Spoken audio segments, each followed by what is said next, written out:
Moving Through Life, Part 2. Alone. Todd had never done anything like this in his life. It was a big step, moving out.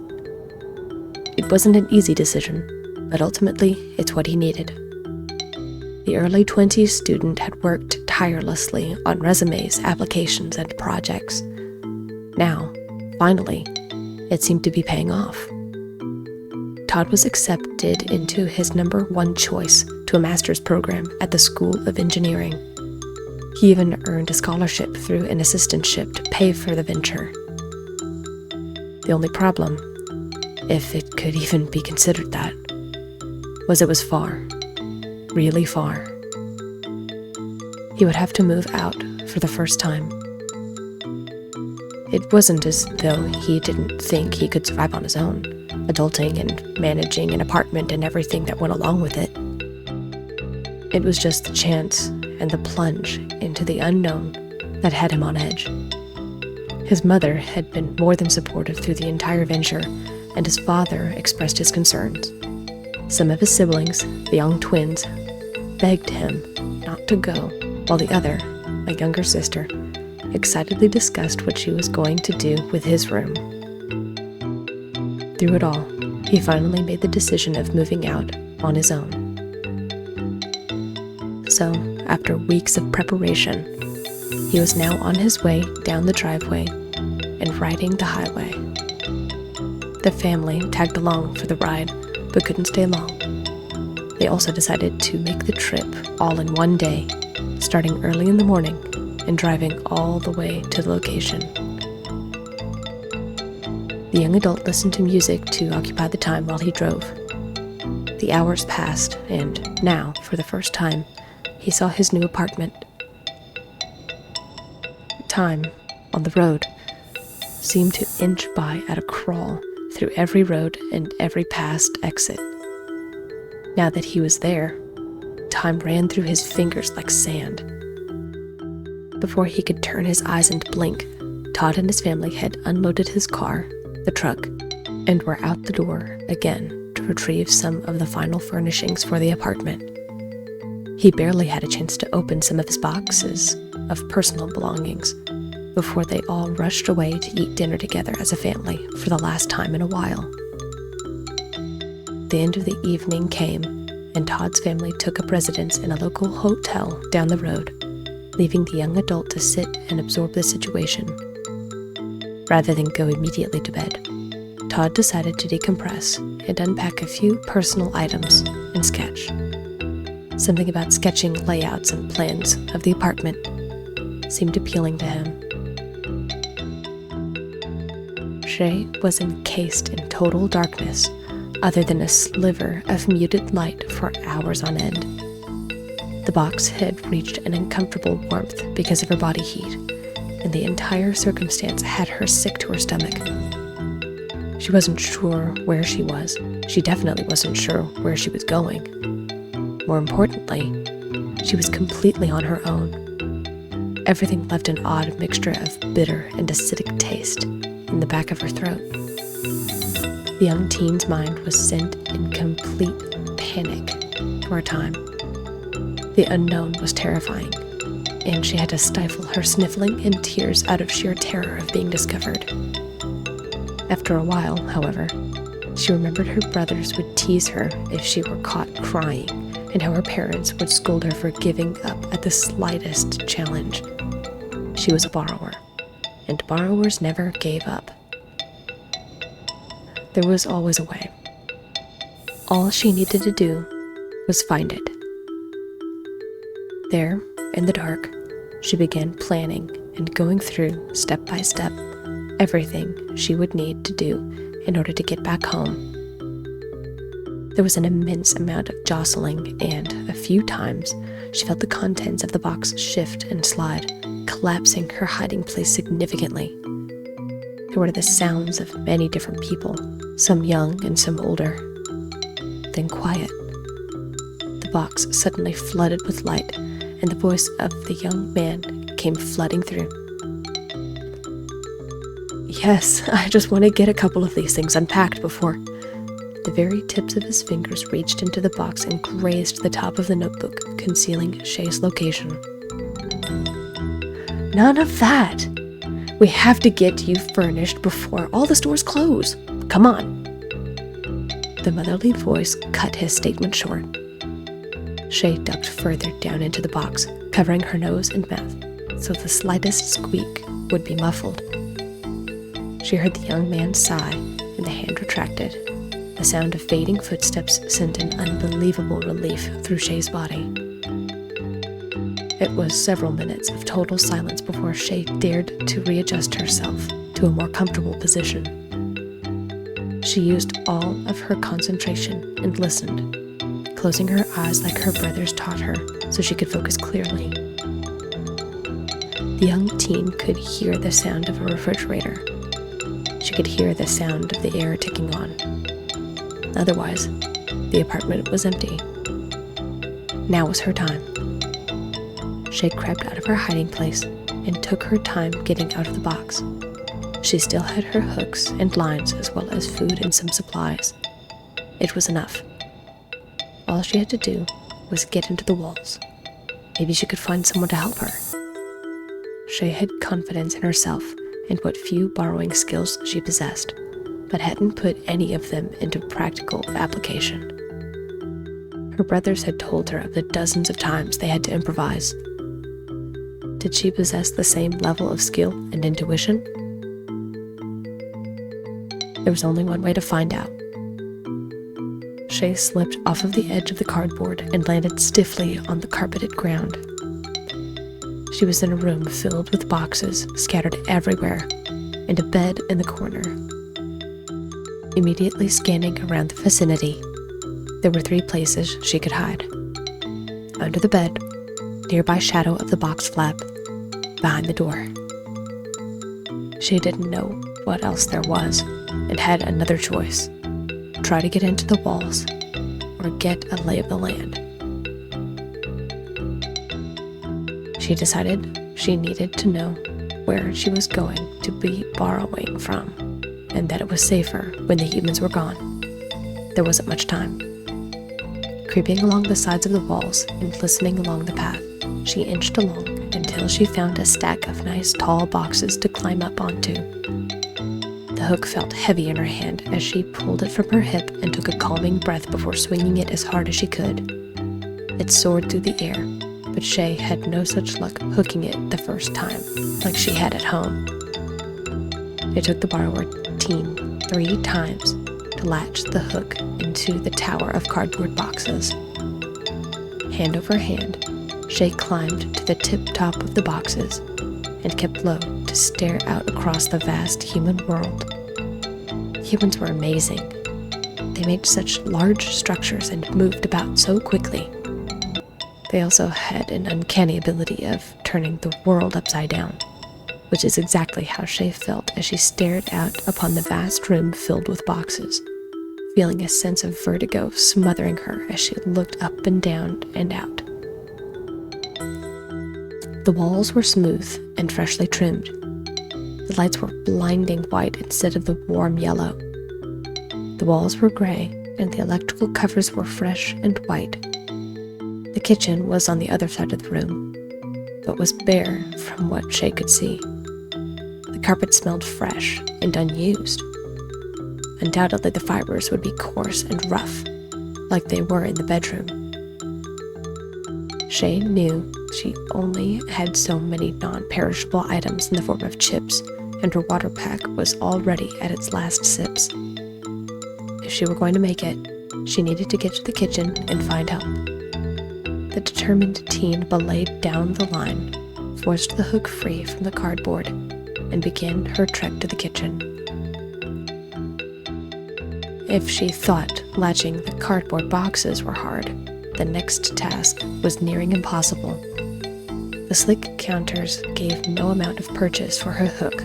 She threw it nearly a dozen times, and, even then, it only caught the knob on the drawer which she had to precariously perch on to jump up onto the counter. The moment her eyes scanned the slick surface, she noticed something that was finally a stroke of good favor. Nearby was an electrical cover, slick and white, and it was near the sink. The borrower quickly made her way to the sink while pulling out her water canteen. It took an embarrassingly long time to rotate the nozzle and push the handles into place. The finest trickle of water should drip from the tap. It was a precarious business to balance on the edge of the sink and not slip from the slick surface, but Shay allowed herself to feel a spark of pride for finding water all on her own. The high, however, didn't last long. Shay hurried to the electrical cover and realized with a heart-pounding clutch that she didn't have the tools necessary. Her mind began racing. How long had the humans been gone? What was she going to do if she couldn't get the door open? Shay's breath shallowed before she recalled the words of her parents. When confronted with the impossible, take a breath and realize nothing is impossible. After all, if a human can do it, so can a borrower.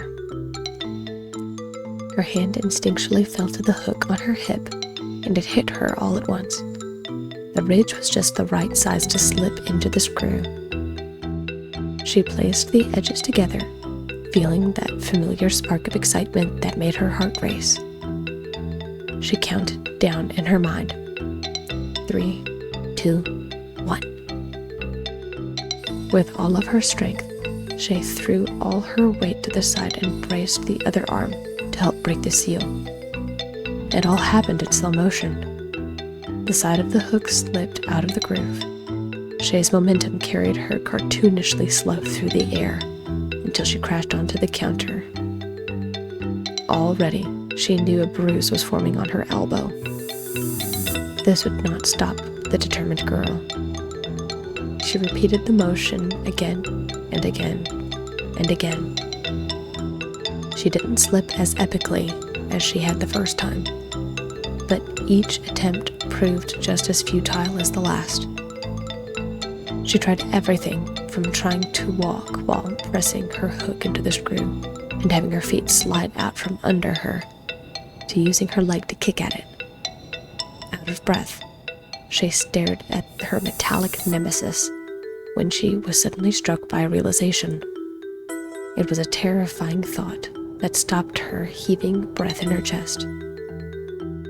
Water was essential. Shay didn't need her brothers or her parents to tell her that. Another thing that was essential was obtaining water. Water was essential. Shay didn't need her brothers or her parents to tell her that. Another thing that was essential was that obtaining water needed to be done without being too obvious. Making holes in pipes was risky, as humans tended to find leaks or know something was off within a short amount of time. The quote-unquote safest route would be to go out onto the counter or into the bathroom to retrieve water. Shay and her family were fortunate to have their kitchen near the humans' kitchen. The pipes already leaked a little, which made it easy for them to get their water. Based on what she had seen, Shay came to the sickening conclusion that wasn't the case in this place. The realization shook her to the core and had her reevaluating her entire game plan. There were no other borrowers living there. She was completely and utterly alone. There were no scuff marks on the knobs and counters. Everything was pristine. Everything was tight, as if the humans had done it on purpose. No fibers were missing from the edges of the carpet. It was hard to come to any other conclusion. There would be no one who knew what the other humans were like. There was no one who knew where food was stored or how to obtain it. The supplies she had in her pack were the only ones stored, and that wasn't very much. She couldn't even get into the walls to hide. She wasn't strong enough. There were no borrowings available to her, because they were all trapped in boxes. The crushing realizations were beginning to sink in. She tried taking a breath. She tried reciting her parents' mantra. Nothing was working. Her breathing became shallow. Why was it so hard to take a breath? She wasn't sure how she ended up there, but suddenly she was sitting on the counter, knees to her chest and arms wrapped around her torso. There was a cold pit in her chest, racking her body with shivers and chill like a frigid winter. The only warmth residing in her body began leaking from it through the thin streams of tears. She would have stayed there on the counter. She wanted to stay there and do nothing else. Instinct, however, refused to let her give in so easily as her ears pricked at the faintest sound of jingling keys. The humans were home. Shay scrambled to her feet and propped herself against the backsplash of the sink. Her trembling hands fumbled with the hook at her hip. Could she make it to the ground? Would she even have enough time? Did it even matter? Yes. Yes, it mattered. What would her parents and her brothers think of her just giving up like this? No, she was a borrower. She could do this. She was going to do this. Shay sprinted across the counter and just managed to latch her hook onto the handle just as the door opened. There was no time to do this safely. Heart pounding, Shay grabbed the line and threw herself off of the edge. The rope burned her hands as it slid through effortlessly. They tingled and stung as she hit the ground and rolled under the cabinets just out of sight. She bit back a cry as she stared at the thick, red rope burn on her palms and her fingers, just as an immense set of shoes stepped into the kitchen. Shay sat down on the ground and shoved herself into the corner until she was half her already unnoticeable size. The humans stomped around, shaking the ground around her, evidently bringing things with them. She heard them talking but wasn't listening. There were more pressing matters at hand. Now, on top of everything else, she was injured. Shay literally watched as red-hot blisters formed around the burn she inflicted on herself from the rapid descent. Now, she was alone with limited supplies, and she was injured. Soon, the sounds faded, doors shut, and now the only thing Shay could hear was the shuffling of boxes in the nearby bedroom she came from earlier. Evidently, the human was in the other room and, much like herself, was alone. The borrower teen hated to admit it, but there were only so many options available to her given the circumstances. One was obviously to try and get into the walls and hope she could get necessary supplies. Another was to try and find the other members of the human's family and sneak into a bag or case to make her way home, all the while not being discovered or seen. The final option, which terrified her to no end, was to approach the human and ask for help. When she was young, she heard plenty of stories about borrowers being kept by humans as pets or test subjects. Some of her brother's favorite scary stories consisted of these elements. Shay's mother, on the other hand, had told one story, one singular story, that she held on to. The story was about a young borrower boy who befriended a human.